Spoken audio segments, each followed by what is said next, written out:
Mayotte est depuis 2011 le 101e département français.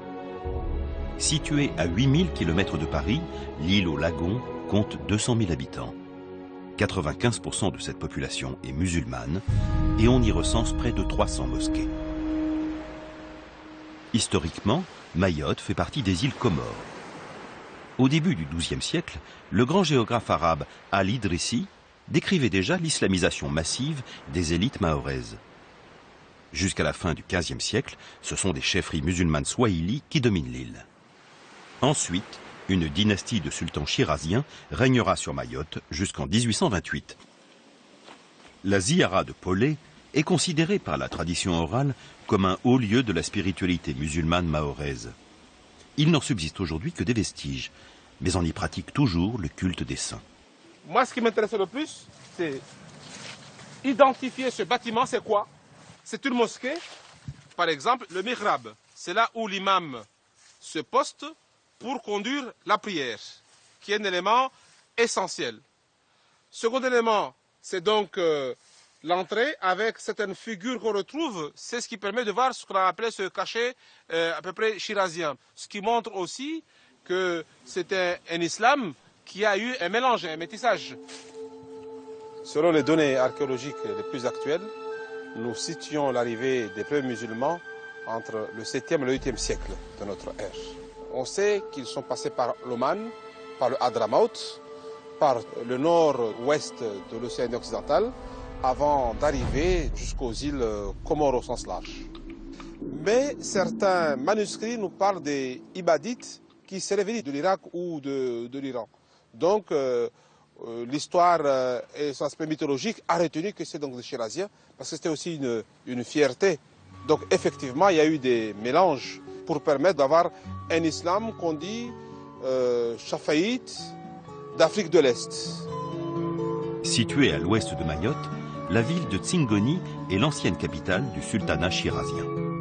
On peut y admirer encore aujourd'hui une partie de la mosquée royale, la première construite en pierre au XVIe siècle. Si l'ancrage musulman de l'île est très ancien, l'islam reste ici marqué par les cultures africaines, comoriennes et malgaches. Cet islam de tradition sunnite est encadré par des confréries mystiques soufis particulièrement dynamiques. Les Mahorais pratiquent ainsi depuis des siècles un islam empreint de spiritualité, de tolérance et de sérénité. La religion rythme la vie quotidienne de la population locale. Elle est pour chacun synonyme de fraternité et de solidarité. Et elle imprègne fortement les valeurs et les représentations du monde mahorais. L'islam de Mayotte est un islam de sunnites. À cela, évidemment, se rajoutent aussi les pratiques africaines, bantoues, animistes. Donc ici, on peut par exemple parler de rumbu. Ce sont en fait, c'est lorsque des esprits sont invoqués, les esprits qui concernent principalement les djinns qui sont mentionnés dans le Coran. Et nous avons aussi d'autres formes de culture animiste qui proviennent précisément des pratiques ancestrales de Madagascar. Allahu Akbar, Allahu Akbar. Ashhadu an la ilaha illallah. Il n'y a pas eu le djihad tel qu'on l'imagine ici. Il n'y a pas eu de guerre, mais c'était plus des commerçants. Et il y a des coutumes locales qui expliquent que les gens venus d'ailleurs, les fameux Antaraocha, les gens de la mer, les navigateurs, prenaient femmes sur place et permettaient, en respectant aussi des coutumes bantoues étant à Mayotte, de permettre de prospérer. Parce que dans les traditions mahoraises, le pouvoir se transmet donc par les femmes. Et très rapidement, s'est imposée ici l'idée que ce qui nous intéresse, c'était la dimension universelle de l'islam. Il était hors de question qu'on vienne appliquer aux gens de Mayotte, aux gens des îles, des coutumes de Médine ou de la Mecque, sous couvert d'islam. Et c'est vers le XVe siècle qu'on a les dates des premiers sultanats. Ça veut dire une réunification de tout le territoire. Et je pense que c'est une lecture qu'on doit faire par rapport à toutes les îles Comores. y compris Madagascar et Zanzibar. Dans la zone de l'océan Indien, en Afrique de l'Est, dans ce qu'on appelait la thalassocratie omanaise, tous ceux qui se faisaient disqualifier par les sultanats d'Oman essayaient de trouver outre-mer des endroits pour donc se requalifier.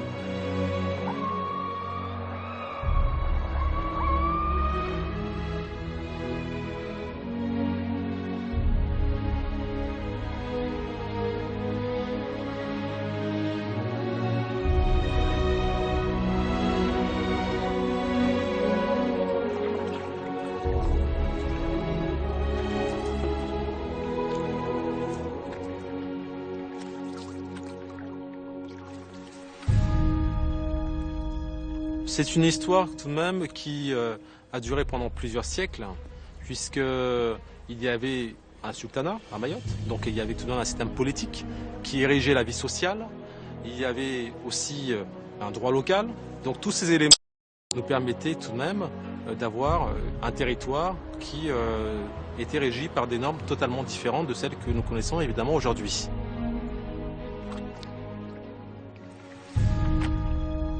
Selon les manuscrits de Tingoni, tout ne s'est pas passé aussi facilement. Parce qu'il y a une partie des Maoris qui ont suivi et d'autres ont refusé. Ils se sont accrochés donc à leurs croyances et à leurs mythes. Pourquoi? Parce qu'on s'est rendu compte que l'islam avait tendance à instrumentaliser le pouvoir. Du coup, on faisait en sorte que chaque fois il y ait un métissage où bien sûr les coutumes des femmes restaient aux Maoris, mais tout ce qui est commerce et politique était au sultan. Du coup, il y avait un équilibre qui était créé par donc, cette lecture de l'islam. Ce que nous constatons aussi, c'est que la société se divise en plusieurs castes. Bien sûr, la classe dirigeante, ensuite les ministres, les Wangwana, les gens qui sont propriétaires de la terre, et puis tous ceux qui venaient d'ailleurs, qui étaient étrangers, qui étaient sous-classés ou déclassés. Par contre, dans des occasions très particulières, l'islam permettait de retrouver une sorte donc, de citoyenneté ou d'égalité. Donc on peut considérer que l'islam était vu comme étant la libération des gens par rapport à des potentats, des féodalités qui étaient sur place. Voilà, c'est une mariée traditionnelle, mais dans notre religion, il n'empêche pas de ne pas se faire belle. Une mariée doit être plus belle, plus jolie, décorée, parfumée, avec du jasmin, des bijoux. Et ça sent très bon. Ça sent très très bon.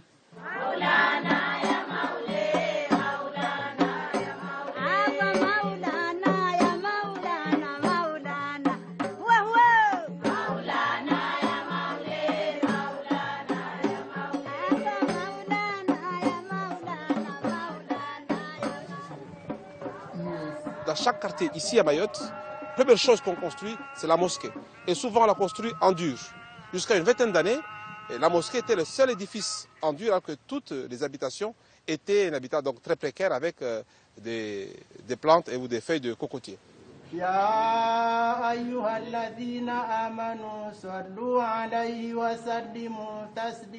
Tingoni est devenu un lieu de rayonnement de l'islam, notamment avec l'arrivée des Shiraziens, c'est-à-dire vers le XVIIe siècle. Tingoni était à son apogée.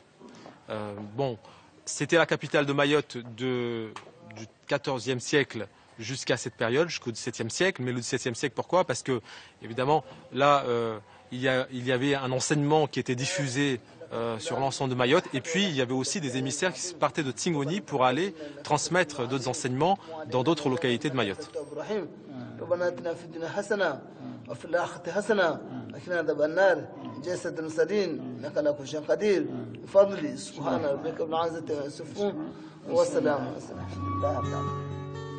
Au cours des siècles, Mayotte a souvent été une proie facile pour les puissances régionales ou occidentales. En 1841, le roi de Madagascar, soutenu par la Grande-Bretagne, manifeste son intention de s'en emparer. Pour sauver son île, le dernier sultan de Mayotte, Andriy Souli, place son territoire sous l'autorité de la France. À partir de 1843, Mayotte devient officiellement une colonie. Jusqu'en 1841, il y avait encore un esclavagisme sous forme de féodalité. C'était plus un servage qu'autre chose en fait. À partir de 1841, donc la France arrive. En 1848, l'esclavage est aboli. D'où cette perception de la France comme une puissance émancipatrice et protectrice. Les discussions qui ont eu entre les Français et les Mahorais en 1841 ont permis de faire des concessions réciproques. L'occupant apportait des meilleures conditions de vie et puis une protection par rapport à l'insécurité qui régnait avant, la traite qui régnait avant, et en contrepartie, les notables locaux voulaient garder l'aspect identitaire, leur religion, c'est ce qui les intéressait. La société mahoraise s'est structurée avec différents personnages. Parmi ces personnages, on retrouve donc le cadi qui était en fait un juge musulman, un juge de droit coutumier. Le fondi qui est le chef religieux, qui n'a pas de fonction juridictionnelle à proprement parler, mais qui est en fait une autorité morale, spirituelle. Donc tous ces personnages se sont imbriqués dans cette société, et chacun répondant évidemment à une définition et à un rôle particulier. Le traité qui a été signé entre André Ansoli et le commandant Passo, qui représentait donc le roi Philippe, a été entièrement rédigé par le cadi Omar, qui a permis l'installation de la France, qui elle-même s'est appuyée sur le cadi pour asseoir son administration. C'est ainsi que le cadi en tant que tel, c'était effectivement un juge, mais il était chef de l'état civil. C'est-à-dire les mariages, les naissances étaient systématiquement enregistrés par les cadis qui travaillaient avec un chef de canton. Ça veut dire quoi? Ça veut dire que tout ce qui se faisait au niveau de juge, que nous appelons le cadi, était systématiquement contrôlé, vérifié et validé par le droit commun. Il n'y avait pas deux juridictions. Il y avait une seule juridiction, celle de la République, qui avait décliné une partie de son pouvoir au juge local, qui était le cadi, qui travaillait en fait en étroite collaboration avec les juges de droit commun. Depuis plus d'un siècle et demi, les Mahorais tentent de concilier l'islam et leur attachement à la France. Une fidélité sans faille qui s'est traduite par des votes massifs pour refuser l'indépendance du territoire et son rattachement aux Comores en 1975.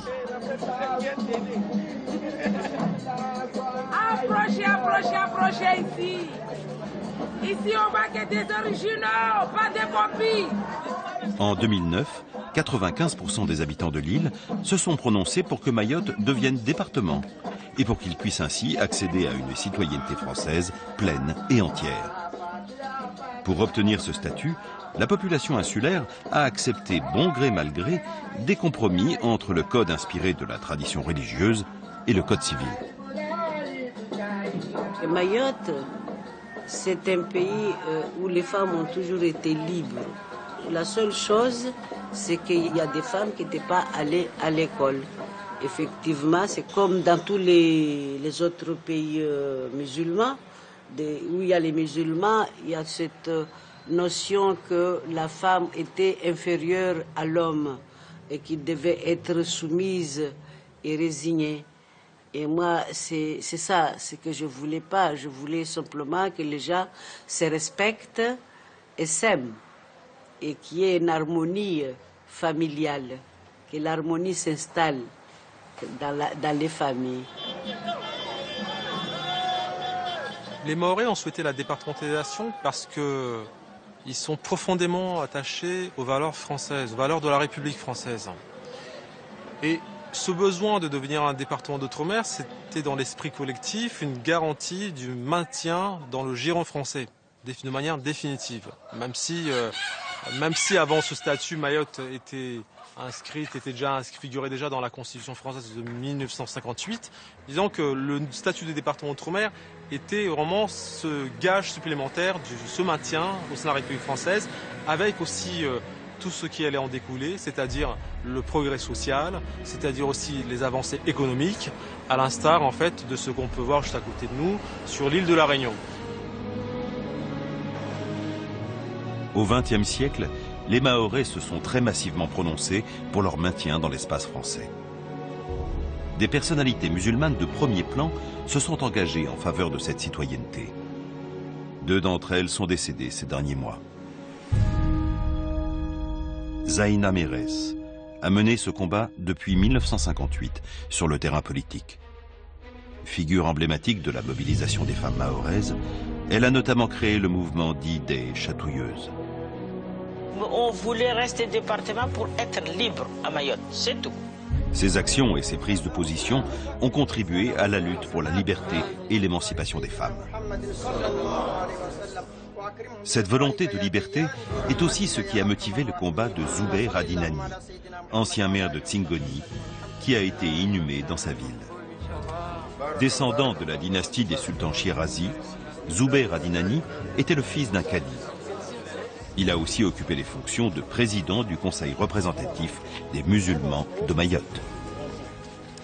Avant qu'on ait le statut de département d'outre-mer, il y a tout de même eu un certain nombre d'avancées législatives qui ont abouti à une harmonisation avec le droit commun. C'est-à-dire qu'avec la loi de 2003 par exemple, la loi du 21 juillet 2003, la loi de programme pour l'outre-mer, il y a eu la suppression de la polygamie. Ensuite, il s'en est suivi en 2010 avec la loi du 7 décembre 2010, la suppression totale de la fonction cadiale. L'ordonnance de 2010 a évidé les compétences qui étaient celles du cadi en tant que notaire, qui lui donnait la possibilité de s'occuper des problèmes fonciers, qui aujourd'hui, on le sait, constitue un problème majeur dans la départementalisation de Mayotte parce que beaucoup du foncier n'a pas été régularisé par le fait du passage de compétences du cadi au notaire de droit commun qui ne maîtrise pas la législation locale et qui a du mal à pouvoir en principe régler ces problèmes fonciers et ça rend difficile l'imposition locale. C'est quand même un certain nombre d'éléments de la vie quotidienne des Mahorais qui sont survenus et qui ont tout de même créé un certain bouleversement mental, puisque personne ne s'attendait vraiment à tous ces changements. On savait que la départementalisation était synonyme de progrès pour beaucoup de Mahorais, mais sans évidemment qu'on se réfère à ce qui pouvait changer au quotidien, ce qui pouvait aussi affecter, voire même leur pratique, leur identité.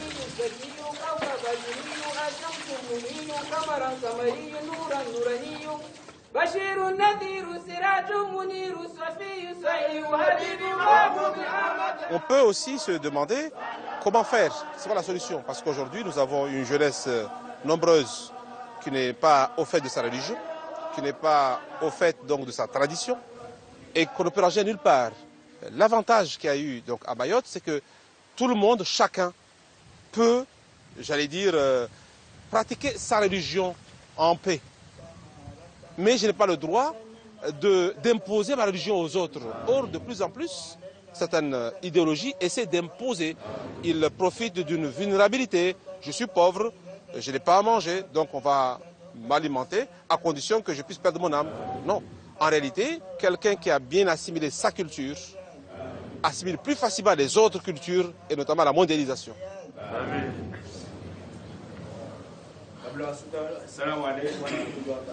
Ce qui nous manque aujourd'hui, c'est des écoles, des endroits où on puisse transmettre cette tradition.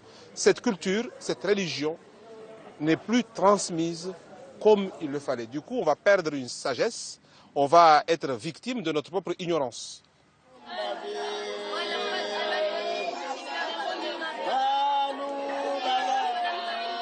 Les Fundis n'ont plus le même rôle qu'auparavant à Mayotte puisque avec la modernisation de la société, avec l'influence évidemment audiovisuelle occidentale, il y a forcément eu une évolution profonde, une mutation profonde des mentalités.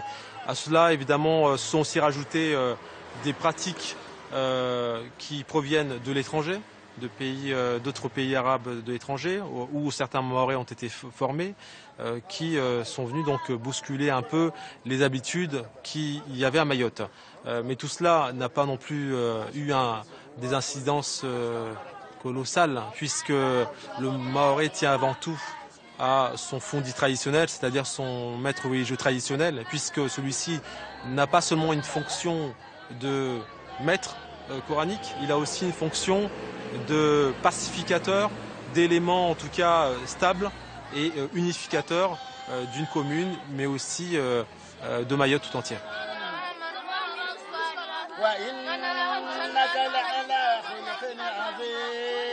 Quand j'étais enfant, dès l'âge de 8 ans, on commençait à aller à l'école coranique avec ce fondi, qui est l'un des fondés le plus ancien du village, qui est en vie aujourd'hui, qui continue à transmettre ses savoir-faire au niveau du Coran.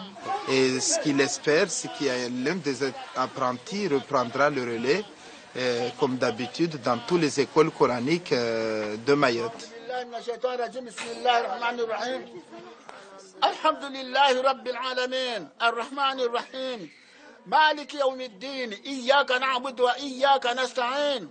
Il n'y a pas lieu de poser l'école coranique à l'école laïque, car ici, à l'école coranique, on nous apprend déjà à savoir vivre ensemble. C'est là où on apprend aussi les règles de notre religion, par exemple, comment faire la prière, comment faire l'ablution, quand on sera mort, qu'est-ce que nous attend. Donc tout ça, c'est des choses que ici on les apprend. On voit par ailleurs les madrasas qui commencent aussi à apparaître. C'est une éducation complémentaire, mais sans oublier que l'école coranique, c'est la base des madrasas.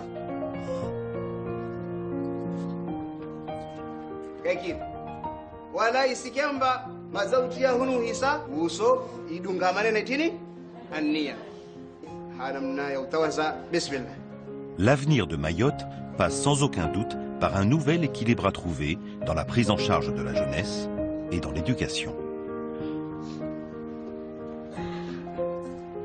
L'école laïque et les institutions religieuses de l'île ont un rôle majeur à jouer au profit de la société mahoraise, du développement et de la réussite de la départementalisation. Nous sommes des musulmans, donc c'est notre identité. Nous sommes dans une France multiculturelle et nous faisons partie de cette France-là.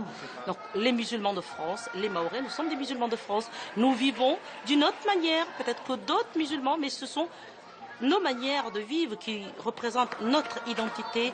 Donc il faut moderniser et adapter toujours cette culture musulmane à la mondialisation d'aujourd'hui. Donc nous faisons les madras, ça veut dire des écoles plus développées.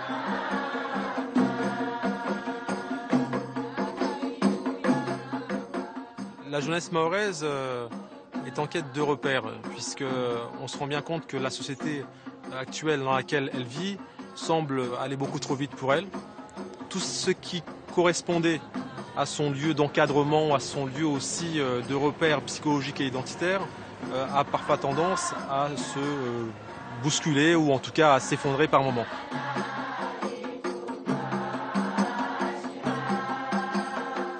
Donc pour pouvoir préserver et conserver toutes ces valeurs et ces identités au niveau de la culture et de la religion, nous menons ce travail qui permet aujourd'hui, sur le plan même de l'identité, sur le plan de la lecture de la langue, parce que nous lisons l'arabe, même si nous ne la comprenons pas, mais elle fait partie de notre identité de savoir la lire, de savoir l'écrire, de savoir la chanter.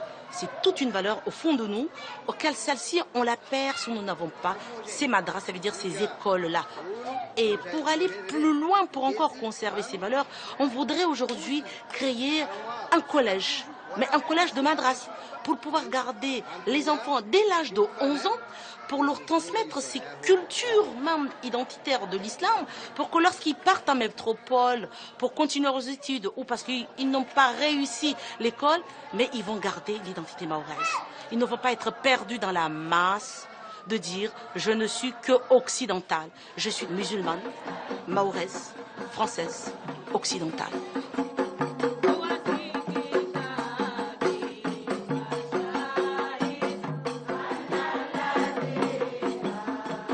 C'est vraiment, vraiment pour permettre à nos enfants de demain d'être des vrais citoyens français. Et pourquoi? Parce qu'ils auront des valeurs, parce qu'ils auront des racines. Et au contraire, c'est une complémentarité entre l'école laïque, entre la culture occidentale, entre la culture française. Parce que nous sommes des Français avant tout, et nous, de ne pas dire c'est du coupé-collage. Non, nous sommes d'abord, nous, une vraie identité, et puis après, nous allons vers l'occidental, vers la France, vers l'Europe, parce que c'est une richesse aussi. Mais cette richesse-là ne doit pas nous dépayser, ne doit pas nous déculturer et nous transmettre autre chose que nous ne sommes pas.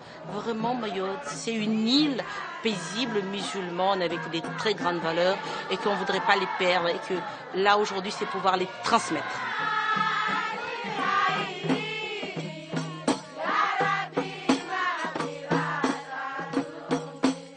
Notre État, c'est un État laïque. Et la laïcité ne consiste pas à faire disparaître les croyances qu'il y a, mais tout au contraire, à les protéger. Parce que la laïcité, pour nous, ça signifie quoi? Ça signifie tout simplement que l'État n'a pas une religion spécifique qui lui appartient. Mais toutes les religions qui se trouvent donc dans la République doivent être protégées pour que la liberté de croire, la liberté donc de pratiquer sa religion puisse se faire dans les meilleures conditions. C'est vrai qu'il y a des choses qui sont parties importantes. Mais il y a aussi aujourd'hui des responsabilités immenses qui nous reviennent et nous agissons donc en fait en adéquation avec le droit commun avec qui nous avons travaillé. Ce qui prouve que les Mahorais ont intégré complètement la loi de la République. À Mayotte, l'islam est tellement modéré, je crois que la laïcité est née à Mayotte. Parce que la laïcité, on ne devait pas interdire les autres de faire ce qu'ils ont envie de faire, c'est de comprendre et tolérer chacun sa façon de vivre. Comme par exemple, j'ai 61 ans, toute ma vie je suis née, j'ai entendu les sons des cloches à l'église de Mamoudzou. Et pendant toutes les années, je n'ai jamais entendu aucun des Mahorais protester, ni se fâcher, ni rien. C'est pour ça que je dis, ça ne devait pas changer à Mayotte. On est des musulmanes et des vrais musulmans.